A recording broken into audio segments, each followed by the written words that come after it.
今日係2025年12月3日星期三。今日靈火運動為大家提供嘅聖言金句係出自聖馬爾谷福音第16章第15節。你們往普天下去，向一切受造物宣傳福音。今日亦都係聖方濟沙勿略司鐸嘅紀念日。今日嘅讀經一係聖保祿宗徒致格林多人前書第9章16至19、22至23節，主題係我若不傳福音，就有禍了。福音係聖馬爾谷福音第16章第15至20節，係講述耶穌吩咐我哋話：你們往普天下去，向一切受造物宣傳福音。今日靈火運動為大家提供嘅默想內容如下。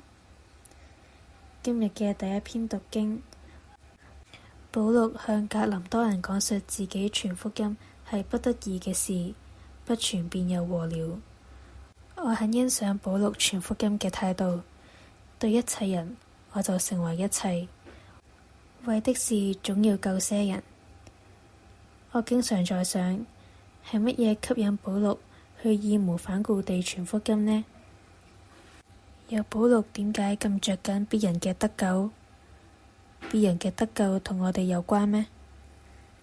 喺宗徒大事錄入面，一共敘述了保祿歸依的事件3次，可見聖史路加對呢一件事嘅看重。保祿總係不停地宣講，佢心中有一團火，有一份熱忱，推動住保祿不計回報，不怕困難去宣講。保祿所宣講嘅就係佢所相信的。基督就是在舊約中那一位上主所許諾，上主要鞏固他的王位直到永遠。耶穌基督就係每一位猶太人熱切期待嘅默西亞。那麼，為我們每一位基督徒，耶穌基督為我是什麼呢？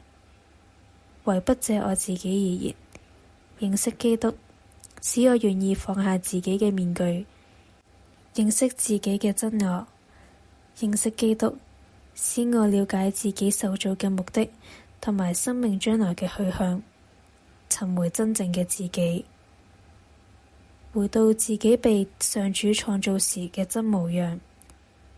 今日嘅福音，耶穌喺加里肋亞上派遣宗徒往訓萬民，你們往普天下去，向一切受造物宣傳福音。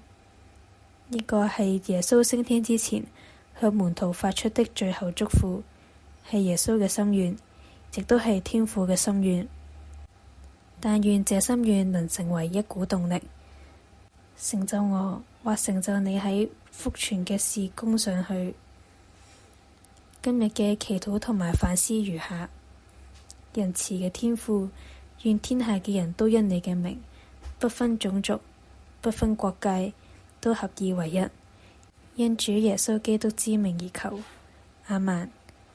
願天父祝福大家。